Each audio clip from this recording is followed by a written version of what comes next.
Hello and welcome to the Tristan channel. Today I'm reacting to another video by SlappedHam, scary and weird historical events no one talks about. Let's go.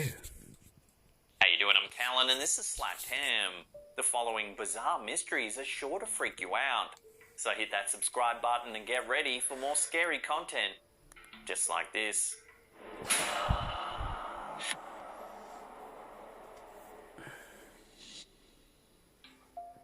If you walk around Boston's North End on a hot summer day, some say you can still catch the sickly sweet scent left lingering after a tragic day that took place just over 100 years ago. In 1919, a deluge that can only be described as a molasses tsunami erupted from Purity Distilling Company before ploughing right through Boston's commercial street on a busy January afternoon. The wave froze its victims in place by trapping them under a hard, unyielding veil of amber-coloured suffocation. There was no warning, other than a soft, muffled roar in the seconds before more than 2 million gallons of ultra-thick, ultra-sticky molasses overtook the streets. The deluge tore through Look at that. Hey, look at that. Bloody hell, hey? It's crazy, isn't it? Commercial Street to take down trucks, overturn wagons, ruin buildings, and push a train from the tracks. Witnesses who were caught up in the chaos of the day reported seeing sticky, molten waves that were 30 feet tall barreling past them at 35 miles per hour. Sadly, 21 people perished during the event. Another 150 people were injured during the molasses flood. The aftermath was so severe that both the Navy and Red Cross arrived to help rescue survivors amid a gooey, sticky, post-apocalyptic scene that required effort to pull the victims from their hardened tombs. In the initial aftermath of the tragedy, the molasses flood was blamed on anarchists sabotaging the molasses storage tanks inside Purity Distilling Company to create a roaring, rippling explosion. However, further investigation began to point to poorly built and maintained tanks. The likely cause of the explosion was a build-up of pressure within the factory's molasses tanks that simply couldn't be contained by the walls of the building. Civil lawsuits against Purity Distilling Company stemming from the incident lasted until 1925. History never quite put a lid on the molasses flood, however. In recent years, scientists have been revisiting Boston's Great Molasses Tragedy to make sense of how it all happened. Ultimately, we may finally have an answer to why something as sweet as molasses can turn so deadly. Modern researchers speculate. Yeah, that's always a way in it. They try and take shortcuts, so then you find out because of these shortcuts there's a fault with the equipment or the storage facilities. You know what I mean? That a shipment of molasses that arrived from the warm Caribbean, meeting with the freezing temperatures of a Boston January, helped to create the perfect recipe for disaster.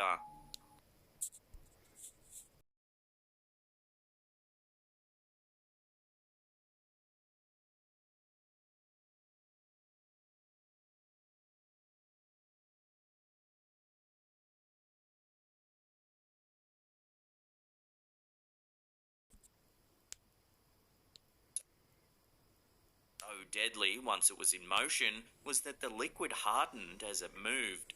As a result, people became unable to escape being trapped by a wave that was hardening in real time.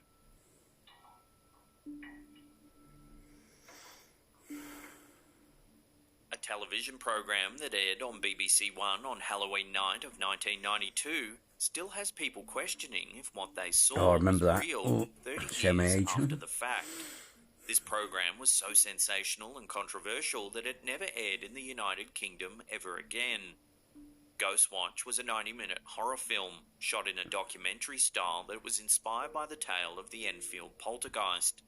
Its subject matter was a haunted home in a London area called Northolt, where a family was being harassed by a terrifying poltergeist named Pipes. The premise was essentially to debunk the claims of children who insisted that strange sounds in their home were caused by ghosts in real time. During the program, the audience was invited to call in with their own ghost stories as they watched along to shaky camera footage from a handheld video camera. In reality, the documentary was a professional production, full of footage that had been shot weeks in advance. Viewers were left to play along, as the program's host sat with a supposed paranormal expert to determine whether the family on the screen was genuinely being harassed by violent spirits through a barrage of banging noises, moving objects, and claw marks. Of course, everyone on the screen was part of an elaborate cast of child and adult actors. Ghostwatch had such a profound psychological impact on viewers that the BBC received more than 30,000 calls from angry, scared members of the public. I hate when they do that, fake it. I mean, it's like, it doesn't help the real investigations, you know. Critical of the disturbing nature of the program. Many claimed that the program didn't do enough to identify itself as a piece of fiction. Sadly, the program led to the suicide of a young viewer, whose parents claimed he became hypnotized by the program after becoming convinced that the ghost depicted in the program was indeed real. Medical journals have even published several cases of post-traumatic stress disorder being induced in young children who watched Ghostwatch. This may be a case where there's good reason to avoid ever talking about this bizarre piece of television history ever again. It has cropped up in horror anthologies that are sold or aired outside of the United Kingdom from time to time. If you've ever seen Ghostwatch, would love to hear about it in the comments section below.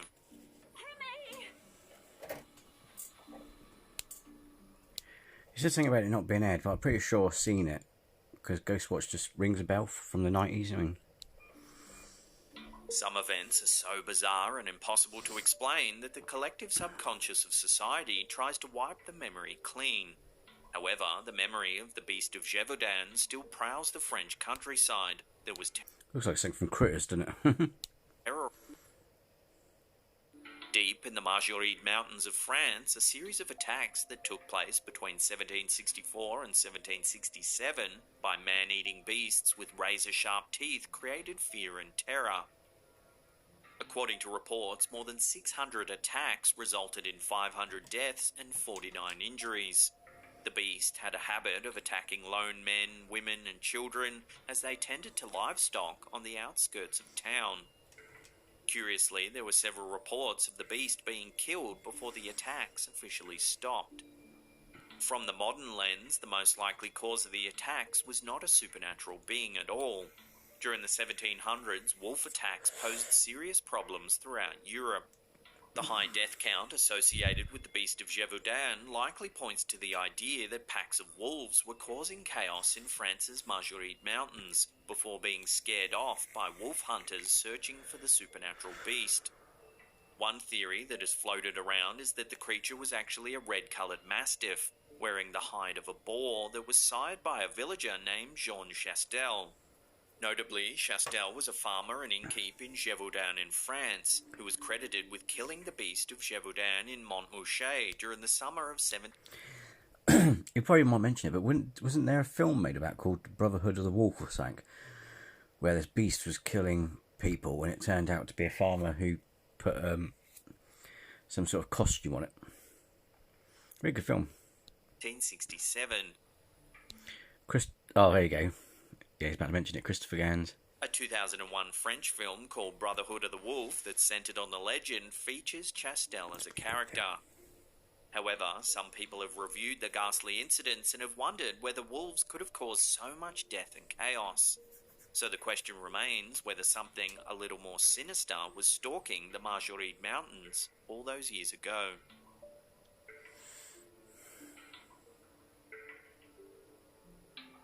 This one will make you want to run out to the car and check your windshield. In the spring of 1954, more than 3,000 windshields in the Seattle area experienced mysterious unexplained pitting. Police initially blamed the blemishes on vandals. However, the pitting became so widespread that it became clear no criminal could work quite so swiftly. It wasn't long before reports of the pitting hit the mainstream news. A number of theories were floated around that spring. One was that the nearby Jim Creek Naval Radio Station was producing waves with a new 1,000,000-watt radio transmitter that was powerful enough to impact the physical properties of glass. Another was that cosmic rays were shooting down over the Washington area. A tamer theory was simply that sand fleas were burrowing into the glass. Most mysterious of all was that the pitting abruptly stopped on April 17 of that year. The windshield pitting epidemic is one mystery that has never quite been solved. However, one theory that is being pitted against all others is simply that this was a case of mass hysteria. For those who subscribe to this theory, all Pitted. I wonder if he realised it was that pun or anything. it took for the hysteria to take off was one person noticing pitting on their windshield. That person then shared their observation with others. The fact of the matter is that a good amount of natural pitting occurs on windshields due to the general rocks and debris that exist on our roads. Once stories about pitting made the news, many people throughout the area looked for pitting on their own windshields for the first time. This led to a huge spike in reports over something that had actually been there the entire time. It's highly possible that the pitting abruptly stopped because people simply lost interest in the story after a few weeks.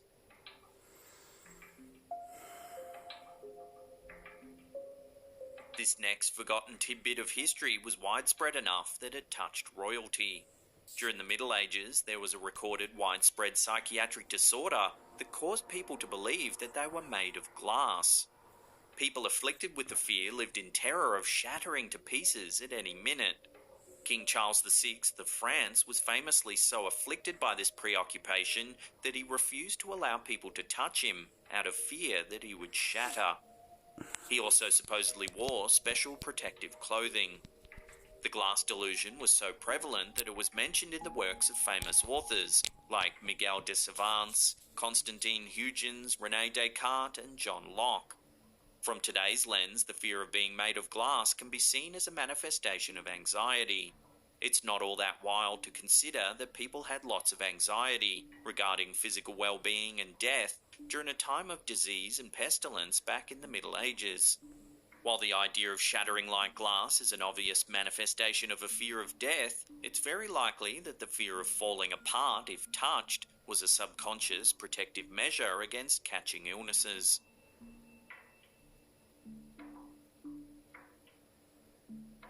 This forgotten piece of horror from history dates back to July 25th of 1184 in what would be modern-day Germany.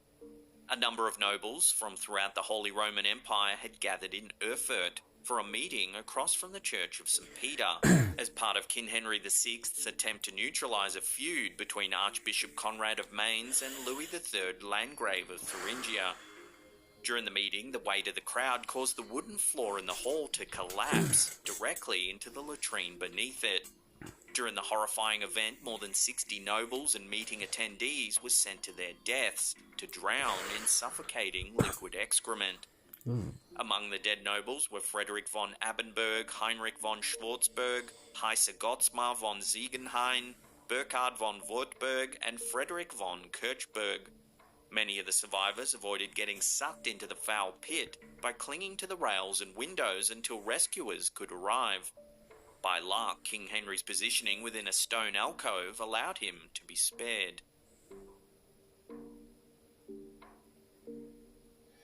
Before we take a look at a very macabre art supply, remember to hit that subscribe button, tickle that little bell icon there, and turn on all channel notifications.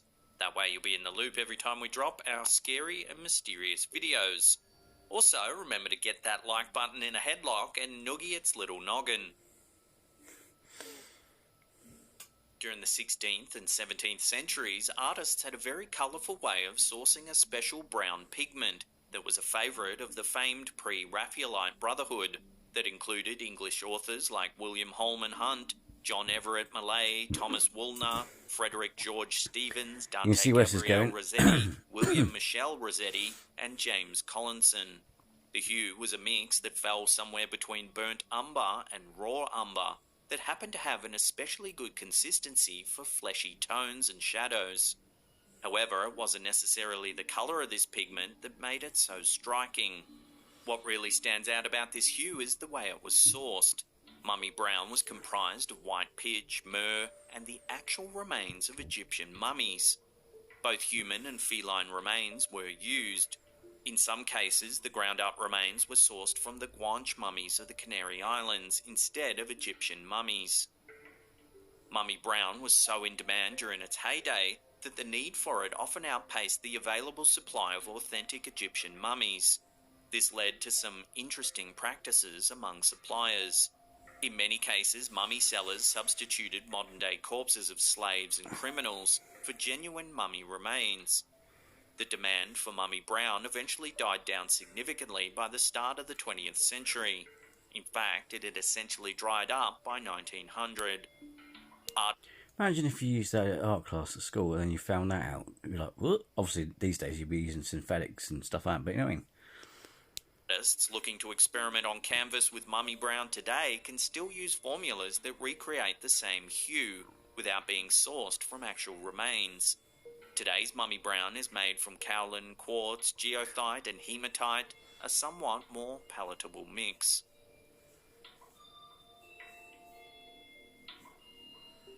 Now, if you want some more unsolved mysteries, then check out that link on the top there. Otherwise, this massive paranormal playlist here will freak you out. Now, remember to leave us a comment down below. We love getting your feedback, and pulverize that thumbs up button. And that's it for me. I'll see you all next time. Boo! Well, there you have it, folks. Another video by SlappedHam. Again, the link to his channel is in the description below. So, if you like my video, hit the like. If you haven't already subscribed, subscribe and hit the bell notification for any more, so you get notified on any more uploads that I do. Like I said, like I keep saying, is if you haven't subscribed, and if you do, it'd be really, really appreciated. And I don't forget the people who help me out. Okay, so I hope you have a great weekend. Might do one before between now and the weekend. Who knows? But if I don't see you, have a great weekend. Take care.